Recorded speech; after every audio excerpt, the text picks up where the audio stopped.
सगळ्या मुस्लिम भावांना मी विनंती करतो की आज़ादी के 60 साल मुसलमान बेहाल, नौकरियों में 2%, 55% हमाल, वारे काँग्रेस तेरा कमाल. काँग्रेसने एवढं कमाल केलेलं आहे, तर या काँग्रेसच्या आता या वार्डामध्ये 5 वर्षात 100 कोटी रुपयाचे कामं मी करेन असं मी शब्द दिलोय की त्याचं आम्ही 35 वर्ष या वार्डामध्ये राहतो, परंतु आम्ही लोकांकडे गेलो नाही आणि लोकही आमच्याकडे आले नाहीत.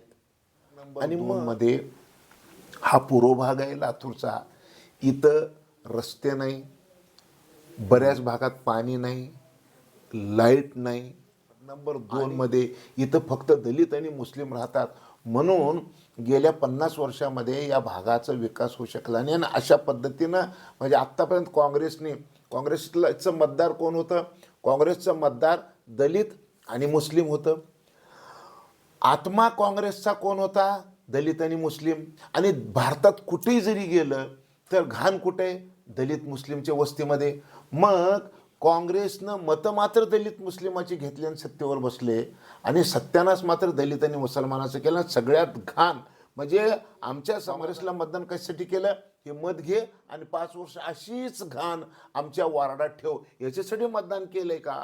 अशा पद्धतीचं चित्र तयार केलं. नवीन वर्षाची सुरुवात झालेली आहे आणि सध्या सगळे लातूरकर थंडीमध्ये मस्त एन्जॉय करतात, परंतु जशी जशी थंडी आपल्याला जाणवत आहे तसंच राजकीय वातावरणामध्ये मात्र गरमीची सध्या परिस्थिती आहे. म्हणजे राजकीय वातावरण चांगलंच तर आपल्याला दिसून येते. काही पक्षांनी कालच्या तारखेला, आजच्या तारखेला प्रचाराचा शुभारंभ केला. वेगवेगळे विषय घेऊन या ठिकाणी नगरसेवक पदाचे उमेदवार लोकांमध्ये जात आहेत, आपले विषय मांडत आहेत. या सगळ्यामध्ये प्रभाग क्रमांक 2 मध्ये आपण आज चर्चा करणार आहोत. शेतकरी चळवळीमध्ये मोठं कार्य असलेले शेतकरी चळवळीचे नेते पाशाजी पटेल साहेबांसोबत. सर, तुमचं चॅनलमध्ये खूप खूप स्वागत आहे. सगळ्यात पहिला प्रश्न, प्रभाग क्रमांक 2 मधून आपले चिरंजीव या ठिकाणी निवडणूक लढवत आहेत, तर काय सांगाल एकंदरीत कोणते मुद्दे घेऊन आपण प्रभागामध्ये लोकांकडे जात आहात? हे पहा, गेली 50 वर्ष मी देशातला कुठला भाग राहिलेला नाही जिथं मी गेलो नाही आणि जिथं मी बोललो नाही आणि जिथं माझं मित्रपरिवार नाही. मी शेतकरी आंदोलनातला कार्यकर्ता. मध्येच मी माझ्या समाजाच्या मुस्लिम प्रश्नासाठी मनमोहन सिंग सरकारने जे सच्चर कमिटी स्थापन केली होती आणि जे मुस्लिम समाजाच्या मागासलेपणाची जी कारणं विषद केली होती त्याच्यावर मी देशभर आंदोलन उभं केलं होतं. आणि नंतर आता 2050 नंतर पृथ्वीवर 2 डोळे, 2 कान, 2 हात आणि 2 पाय अशी आकृती राहील याची अजिबात गॅरंटी राहिलेली नाही. मानवजातीचं अस्तित्व संपण्यासारखी स्थिती जगभरामध्ये तयार झालेली आहे. ती मानवजात आमची पुढची पिढी वाचावी म्हणून देशभरामध्ये मी आता सध्या एक आंदोलन चालवत आहे ग्लोबल वॉर्मिंगच्या संदर्भामध्ये आणि वातावरण बदलाच्या संदर्भामध्ये. आता हे सगळं करत असताना आम्ही ज्या भागामध्ये राहतो या भागामध्ये माझ्या मुलांनी इच्छा व्यक्त केली की मला महानगरपालिकेची निवडणूक लढवायची आहे. आमचं एक सगळ्यात मोठं प्रॉब्लेम असा होता की आम्ही 35 वर्ष या वॉर्डामध्ये राहतो, परंतु आम्ही लोकांकडे गेलो नाही आणि लोकही आमच्याकडे आले नाहीत. आणि मग आता ही कोंडी कशी फोडायची? का तर मी ग्रामीणमध्ये मला शेतकरी नेता म्हणून लोक ओळखतात, परंतु आमचा समाज कधी आमच्या जवळ जेवढ्या पद्धतीने यायला पाहिजे त्या पद्धतीनं कधी आला नाही. आणि मग माझ्या मुलाच्या निमित्तानं सगळा समाज एकत्र येण्याची शक्यता दिसली मला. आणि समाजातली काही लोक पण माझ्या मुलावर प्रेम करणारी दिसली आणि सगळ्यांनी सांगितलं की तुम्ही लातूर शहरामध्ये महानगरपालिकेची निवडणूक लढवली पाहिजे. आणि तुमच्या वडिलाचं एवढं नाव आहे, एवढं कार्य आहे, पंतप्रधान नरेंद्र मोदी साहेब ओळखतात, अमित शहा साहेब ओळखतात, देवेंद्र फडणवीस साहेब ओळखतात, नितीन गडकरी ओळखतात. नाहीतर मग नुसतं ओळखत नाहीत तर माझ्या इथं देवेंद्र फडणवीस माझ्या मुलाच्या जे आता उमेदवार आहे माझा मुलगा त्याच्या लग्नाला देवेंद्र फडणवीस आले होते. आता याचे राजस्थानचे राज्यपाल आहेत हरिभाऊ बागडे, ते पण आलेले होते. म्हणजे ही सगळी मंडळी, नितीन गडकरी साहेब माझ्या गावात येऊन गेलेले आहेत. हे सगळं पाहता कैलासवासी गोपीनाथ मुंडे तर माझ्या घरी 50 वेळेस येऊन गेलेले आहेत. ही सगळी आमची राजकीय पार्श्वभूमी असताना माझ्या मुलाला सगळ्यांनी सांगितलं की बाबा या शहरामध्ये तुम्ही खरं तर आता राजकारणामध्ये सक्रिय व्हायला पाहिजे आणि आपल्या भोवतालच्या समाजामध्ये राहणाऱ्या लोकांच्या कल्याणासाठी काही गोष्टी करता येतात का ते बघितलं पाहिजे असं त्याला सांगितल्यानंतर तो त्या निवडणुकीला तयार झाला मित्रांच्या आग्रहास्तव. आणि मग पार्टीनेही सांगितलं की तुमच्या मुलाला तुम्ही उभं करा. आणि आदरणीय देवेंद्र फडणवीस आणि आदरणीय बावनकुळे साहेबांनी माझ्या मुलाला शब्द दिला की उमेदवारी तुमची पक्की समजा आणि तुम्ही कामाला लागा. ते म्हणल्यामुळं आम्ही कामाला लागलो. आणि कामाला लागल्यानंतर या परिसरामध्ये वार्ड नंबर 2मध्ये हा पूर्व भाग आहे लातूरचा. इथं रस्ते नाही, बऱ्याच भागात पाणी नाही, लाईट नाही आणि ड्रेनेजची तर बिलकुल व्यवस्था नाही. आपल्याला कमालीची गोष्ट सांगतो की इथं म्हणजे या वार्डामध्ये एक भाग असा आहे की हे लातूर शहरच म्हणायचं का. गडचिरोली परवडला परंतु इथल्या एका गल्लीमध्ये रस्ता नाही आणि बाळांतपणाच्या त्या वेदना सुरू झाल्यानंतर त्याला हॉस्पिटलमध्ये न्यायला रस्ता नसल्यामुळं ती गतप्राण झाली. ही गोष्ट गडचिरोलीची बोलत नाही मी, बरोबर. ही गोष्ट या वार्ड नंबर 2मधली अशी अवस्था आहे. आता सुद्धा एक 700-800 मतदान असलेला एक भाग असा आहे की जिथं रस्ता नाही. आणि सगळ्यात दुःखद बातमी काय माहिती आहे का की तिथल्या सगळ्या महिला टाहो फोडून सांगतात की आम्हाला काही नका देऊ, फक्त प्यायला पाणी द्या, आम्हाला पाणीच त्या भागाला मिळत नाही. आणि सगळ्यात महत्त्वाची गोष्ट म्हणजे पावसाळ्यामध्ये मुख्य रस्त्यानं चपलाचे चपला जे असतात, जोडे असतात, फुटवेअर जे सगळे, तर त्याचे गाडी या रस्त्यानं थांबतात का तर घरातून मुख्य रस्त्यावर माणूस आला की त्याची चपला नक्कीच तुटतात आणि त्याला चपला लागतात म्हणून रस्त्यानं गाड्या थांबतात. अशी अवस्था जर समजा या लातूर शहरातल्या वार्ड नंबर 2मध्ये इथं फक्त दलित आणि मुस्लिम राहतात म्हणून गेल्या 50 वर्षामध्ये या भागाचा विकास होऊ शकला नाही. आणि अशा पद्धतीनं म्हणजे आत्तापर्यंत काँग्रेसचं मतदार कोण होतं, काँग्रेसचं मतदार दलित आणि मुस्लिम होतं. आत्मा काँग्रेसचा कोण होता, दलित आणि मुस्लिम. आणि भारतात कुठेही जरी गेलं तर घाण कुठे, दलित मुस्लिमच्या वस्तीमध्ये. मग काँग्रेसनं मतं मात्र दलित मुस्लिमाची घेतली आणि सत्तेवर बसले आणि सत्यानाश मात्र दलित आणि मुसलमानाचं केलं. सगळ्यात घाण म्हणजे आमच्या समाजाने काँग्रेसला मतदान कशासाठी केलं, हे मत घे आणि 5 वर्ष अशीच घाण आमच्या वार्डात ठेव, याच्यासाठी मतदान केलंय का, अशा पद्धतीचं चित्र तयार झालेलं आहे. आणि म्हणून हे चित्र बदलण्यासाठी हे लातूर शहराचं जे पूर्व भाग आहे सगळे ह्या 2च जाती प्रामुख्यानं राहतात. बाकीचेही काही प्रमाण आहे परंतु सगळ्यात जास्त दलित आणि मुस्लिम समाजाचा भाग आहे. आणि या भागामध्ये आजपर्यंत खऱ्या अर्थानं या भागामध्ये कोण मोठा नेताच राहत नाही. इथं ह्याच्या आधी 1-2 पूर्व भागामध्ये ह्याच्या आधी 2 आमदार झाले आणि दोघंही हा भाग सोडला. परंतु 35 वर्ष मी या भागामध्ये राहतो. मी आमदार झालो, मी केंद्रातल्या वेगवेगळ्या कमिटीवर गेलो, मी पंतप्रधानाच्या कमिटीवर गेलो, मी मुख्यमंत्र्याच्या कमिटीवर गेलो, मी आता राज्य कृषी मूल्य आयोगाचा अध्यक्ष आहे. आणि एवढं सगळं असताना मी काही हे पूर्व भाग सोडलो नाही. मी माझ्या लोकांमध्येच मी राहिलो. त्याचं आज मला एक गोष्ट दिसू लागलेली आहे की माझ्या भागातल्या लोकांच्यासाठी माझ्या मुलाच्या माध्यमातून आणि माझ्या मुलाबरोबर जे 3 लोक थांबलेले आहेत, एक आहेत रवी सुडे, एक आहेत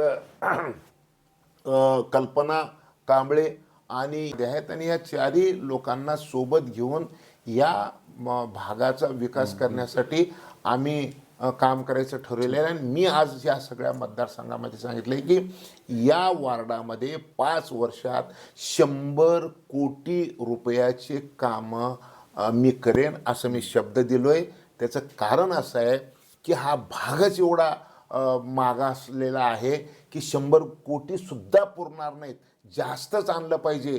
पण मी कमीत कमी आज जास्त न बोलता मी फक्त 100 कोटीची गोष्ट मी करतोय. आणि ही गोष्ट पैसे मी फक्त महाराष्ट्रात नाही तर मी आदरणीय मोदी साहेबाकडून, अमित साहेबाकडून, गडकरी साहेबाकडून, देवेंद्र फडणवीस साहेबाकडून, बावनकुळे साहेबाकडून, या सगळ्या माझ्या नेत्याकडे माझे एवढं शब्द चालत आहे. मी आणून ह्या पूर्व भागामध्ये जे शोषित, वंचित, उपेक्षित हा जो समाज आहे यांना किमान चांगलं पाणी प्यायला मिळावं, चांगला रस्ता मिळावा आणि घरासमोर किमान हे तर असू नये, डास तरी असू नये, एवढी तरी अपेक्षा आहे. आणि किमान प्यायला, आंघोळीला मिळो का नाही मिळो, प्यायला तर पाणी मिळालं पाहिजे ना, अशी अवस्था आहे. आणि ही परिस्थिती बदलण्यासाठी मी माझ्या मुलाला आणि त्याच्या सगळ्या सहकार्यांना या निवडणुकीसाठी उभं केलेलं आहे. माझा मुलगा अमर पटेल हा क्वालिफाईड आहे आणि आत्ता तो नुसता म्हणजे माझा मुलगा नाही तर भारत सरकारने नरेंद्र मोदी साहेबाचं सरकार आल्यानंतर ड्रायव्हर रिसर्च ट्रेनिंग सेंटर भारतामध्ये 37 करायचं ठरवले होते. पण आत्तापर्यंत देशामध्ये फक्त 25 कोटी रुपये खर्चून एकच ट्रेनिंग इन्स्टिट्यूट पूर्ण झालेलं आहे, तो म्हणजे माझं लोदग्याला. आणि म्हणून ते युनिट माझा मुलगा चालवत आहे. आता त्या युनिटमधून आम्हाला ड्रायव्हर जर्मनीला पाठवायचे आहेत. भारतामध्ये 20 लाख ड्रायव्हर कमी आहेत. आम्ही ते 20 लाख ड्रायव्हर कशा पद्धतीनं सरकारला देता येईल त्यासाठी आम्ही प्रयत्न करायचा आहे. तुम्हाला एक चमत्कार सांगतो, माझा मुलगा जी संस्था चालवत आहे त्या संस्थेमध्ये आत्ता आम्ही ड्रायव्हिंग ट्रेनिंग तर देणार आहे, परंतु ड्रायव्हिंग लायसन्स पण देणार आहे. आणि लायसन्स देताना पाश्चात्य देशामध्ये जसं माणसाचं अजिबात हस्तक्षेप नसताना जी लायसन्स दिलं जातं, म्हणजे लायसन्समध्ये कोणी वशिल्यानं नाही तर कॉम्प्युटर लायसन्स दिलं जातं. 3 कोटी रुपये जर्मनीला देऊन जर्मनीतून आम्ही एक टेक्नॉलॉजी आणलेली आहे आणि त्या टेक्नॉलॉजीमध्ये हे आता अशा पद्धतीची ट्रेनिंग देणार आहे. आणि सगळ्यात महत्त्वाची गोष्ट आहे की आत्ता खरं तर 2,500 ड्रायव्हर जर्मनीला पाठवायचे आहेत आमच्या संस्थेतून. ते म्हणजे एक महिन्याला 2,80,000 पगार आहे ड्रायव्हरला. मग आमच्या ह्या सगळ्या दीन दलित आमचे जे सगळे सुशिक्षित बेकार आमच्या भागातले जे पोरं आहेत, या पोरांच्या वयाचाच माझा मुलगा आहे. आणि तो जर समजा निवडणुकीत त्या सगळ्या पोरांबरोबर कामाला लागला तर नक्कीच त्याच्या माध्यमातून या भागातल्या वंचित, शोषित, उपेक्षित तरुणांच्या हाताला काम द्यायचं सुद्धा आम्ही स्वप्न बघितलेलं आहे. आणि आमचे बरेच काम आहेत, परंतु त्या संदर्भामध्ये मी आज जास्त काही बोलणार नाही. परंतु नक्कीच आपल्या माध्यमातून सगळ्या वार्ड नंबर 2 आणि त्याचबरोबर पूर्व भागातल्या सगळ्या लोकांना मी शब्द देऊ इच्छितो. त्यातल्या त्यात वार्ड नंबर 2मध्ये की या भागात उपेक्षित लोकांवर आत्तापर्यंत जे अन्याय, अत्याचार, मुद्दाम जाणीवपूर्वक मतं घेऊन ज्यांनी केलेले आहेत त्या सगळ्यांचा पराभव करणे आणि या भागामध्ये नवीन विकासाची पहाट आणणे हे आमचं धर्म आहे आणि ते आम्ही पूर्ण करणार. ठीक आहे. आता तुम्ही हे सगळे महत्त्वपूर्ण विषय घेऊन लोकांमध्ये जात आहात, लोकांच्या गाठीबिटी घेत आहेत. कसा रिस्पॉन्स भेटत आहे लोकांचा आपल्याला हे सगळं? रिस्पॉन्स आत्ता ज्या पद्धतीनं दिसतंय ते मलाही एवढी मोठी अपेक्षा नव्हती रिस्पॉन्स असा मिळेल. म्हणजे कल्पनाशक्तीच्या पलीकड आम्ही वार्डात पाऊल ठेवायच्या आधी आम्हाला जे वाटत होतं ते वार्डात गेल्यानंतर या वार्डामध्ये प्रत्येक 4 घरातल्यापैकी एक माणूस माझ्याबरोबर गेल्या 50 वर्षात कुठं ना कुठं माझ्याबरोबर काम केलेलं आहे. आमचं कुठं तर नातेवाईक आहे. म्हणजे सगळ्यात दुर्दैव असं सांगतो की खरं तर आम्हाला फार नातेवाईक कमी आहेत असं मला वाटायचं, पण ह्या सगळ्या झोपड्यामध्ये राहणारे माझे नातेवाईक आहेत हे बघितल्यानंतर मला सुद्धा वाटलं की अरे काय कमाल आहे की आपण आपल्या घराजवळ एवढी माणसं, आपल्या हाडामासाची माणसं इथं अशा ह्याच्यामध्ये गलित गात्र भागामध्ये राहतात. आता या निमित्तानं त्या सगळ्यांची सेवा करण्याची एक संधी आलेली आहे आणि त्या संधीचं सोनं करण्याचं आम्ही ठरवलेलं. ठीक आहे. तर मग या माध्यमातून 1-2 वाक्यांमध्ये प्रभागातील जनतेसाठी काय सांगू इच्छिता, काय आवाहन करू इच्छिता? मी प्रभागातील जनतेला एकच विनंती करणार आहे की मी देशातल्या 15 कमिटीवर काम करतो. मी पंतप्रधानांनी देशातल्या शेतकऱ्याचे प्रश्न सोडवण्यासाठी लोकसभेमध्ये 3 कृषी कायदे परत घेतल्यानंतर नरेंद्र मोदी साहेबांनी एक कमिटी करून त्या कमिटीच्या माध्यमातून पुन्हा हे कायदे मी आणीन लोकसभेमध्ये असं जे शब्द दिलं होतं देशाला आणि ते मोदी साहेबांनी आपलं दिलेलं शब्द देशाला पूर्ण करण्यासाठी जे 7 माणसाची कमिटी केली त्या 7 पैकी मी एक आहे. मी पूर्ण देशातून आपल्या देशातलं माल जगात जायचं आणि जगातलं माल आपल्या देशामध्ये यायचं हे सगळं हे जे आहे व्यापार आहे आणि व्यापारसाठी ट्रेड जो चालतो या ट्रेडसाठी बोट नावाची भारत सरकारने एक संस्था स्थापन केलेली आहे आणि त्या संस्थेवर देशाला स्वातंत्र्य मिळाल्यानंतर पहिल्यांदा माझ्यासारख्या शेतकरी प्रतिनिधीला तिथं प्रतिनिधित्व मिळालं. मी गव्हर्निंग काउन्सिलचा सदस्य आहे, मी बोर्डच्या गव्हर्निंग काउन्सिलचा सदस्य आहे, मी ब्युरो ऑफ इंडियन स्टँडर्डच्या गव्हर्निंग काउन्सिलचा सदस्य आहे. अशा एकूण जर सगळ्या संस्था जर मोजल्या तर आज मी 15-16 समितीवर मी काम करतो. माझं टच पूर्ण देशात आहे आणि राज्यात आहे आणि मग मी या सगळ्या पदाचा उपयोग आता सध्या मला जग म्हणजे वार्ड नंबर 2 दिसलेलं आहे आणि म्हणून या वार्ड नंबर 2 मधल्या लोकांच्यासाठी ह्या सगळ्या पदाचं, प्रतिष्ठेचं, ओळखीचं, संपर्काचं आणि गेल्या 50 वर्षातल्या पुण्याईचा उपयोग या वार्ड नंबर 2 मध्ये करायचं मी ठरवलेलं आहे. मुस्लिम समाजाला एकच विनंती करणार आहे की आजपर्यंत भारतीय जनता पक्षाबद्दल मुस्लिम समाजामध्ये एक भीतीचं वातावरण होतं आणि म्हणून मुस्लिम समाज काँग्रेसलाच मतदान करायचा. परंतु काँग्रेसने गेल्या 70 वर्षामध्ये मुसलमानाला जे गरीब ठेवण्याचं पाप केलेलं आहे. सच्चरच्या रिपोर्टमध्ये अशा गोष्टी आलेल्या आहेत की मुस्लिम समाजाला गरिबीमध्ये लोटण्याचं काम काँग्रेस पक्षाने केलेलं आहे आणि काँग्रेस पक्षालाच मुस्लिम समाजाने मतदान केलेलं आहे 70 वर्षामध्ये. तरीसुद्धा मुस्लिम समाजाच्याच वस्त्यामध्ये घाण आहे, गरिबी आहे, पाणी नाही, ह्या सगळ्या गोष्टी येत आहेत आणि म्हणून मी मुस्लिम समाजाला एक विनंती करतो की आमचे माजी नेते भारत सरकारचे राष्ट्रपती व्यंकय्या नायडू यांनी एकदा बोलताना सांगितलं की जितना आटा उतनी रोटी. म्हणजे 1 किलो जर पीठ असेल तर रोटीसुद्धा 1 किलोचीच होणार आहे. पीठ 2 किलो असेल तर रोट्यासुद्धा 2 किलोच येणार आहे. आपण 1 किलोचं पीठ आणायचं आणि 100 किलोच्या रोट्या मिळावं म्हणजे होत नसते. म्हणून मी मुस्लिम समाजाला एक विनंती करणार आहे की आमचा सहभाग पक्षाबरोबर वाढवा. पक्ष तुम्हाला द्यायला बसलेला आहे. हे काळ्या दगडाची पांढरी रेखा आहे का तर मला एवढे पदं जर एक भारतीय जनता पक्षामध्ये एक व्यक्ती एक पद आहे पण मी एक व्यक्ती 15 पदं मला आहेत. याचा अर्थ असा आहे की कर्तृत्व असणाऱ्या माणसाला न्याय द्यायचं काम भारतीय जनता पक्ष करत असतं आणि म्हणून मी मुस्लिम समाजाला एक विनंती करतो की सोबत या. आत्ता देशामध्ये भारतीय जनता पक्षाचं सरकार आहे. दिल्लीमध्ये, मुंबईमध्ये सुद्धा भारतीय जनता पक्षाचं सरकार आहे आणि आत्ता महानगरपालिकेमध्ये जर भारतीय जनता पक्षाचं सरकार आलं तर पैसे आणायला सोपं होणार आहे आणि म्हणून मी सगळ्या समाजाला एक विनंती करणार आहे, माझ्याकडे बघा, माझ्यावर विश्वास ठेवा आणि मी सगळ्या मुस्लिम भावांना मी विनंती करतो की आज़ादी के 60 साल मुसलमान बेहाल, नौकरियों में 2%, 55% हमाल, वारे काँग्रेस तेरा कमाल. काँग्रेसने एवढं कमाल केलेलं आहे तर या काँग्रेसच्या आता भूलथापाला बळी पडू नका एवढीच विनंती करतो आणि भारतीय जनता पक्षाबरोबर जवळीक साधावी, जवळ यावं. तुम्ही 1 पाऊल जर आलो तर आम्ही 100 पाऊल तुमच्यासाठी यायला तयार आहे.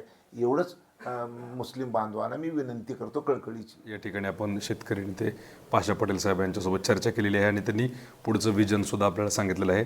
प्रभाग 2 मध्ये प्रामुख्याने जे रस्ते, नाले आणि पाण्याचा मोठा प्रश्न आहे त्याच्यावर आम्ही विशेष काम करू आणि माझ्या शिक्षणाचा, माझ्या कार्याचा पुरेपूर फायदा कसा या प्रभागातील लोकांना होईल त्याचा आम्ही प्रयत्न करू असं त्यांनी इथं सांगितलेलं आहे. साहजिक आहे, येणाऱ्या काळामध्ये जनता ही सगळं पाहत असते, समजून घेत असते आणि आता सध्या जनता हुशार झाली. प्रत्येकाच्या हातामध्ये मोबाईल आहे, सोशल मीडिया आहे, आपण त्या माध्यमातून बऱ्याचशा गोष्टी पडताळून पाहत असतो. या सगळ्यांचा विचार करून आता जनता कोणाच्या बाजूने कौल देणार, येणाऱ्या काळात कोणते नवे मुद्दे समोर येणार, हे सगळं पाहण्यासारखं आहे. तुम्ही पाहताय महाराष्ट्र जीवनीचं विशेष अपडेट. या सगळ्याबद्दल काही प्रश्न असतील तर कमेंट करून सांगायला विसरू नका आणि सगळ्याबद्दल काय विचार करता, याच्या व्यतिरिक्त काही प्रश्न प्रभागात आहेत का याबद्दल सुद्धा सांगायला विसरू नका. व्हिडिओ जर्नलिस्ट आणि माझे सहकारी आदित्य यांच्यासोबत मी व्यंकटेश नरसिंगे, महाराष्ट्र जीवन न्यूजसाठी लातूर.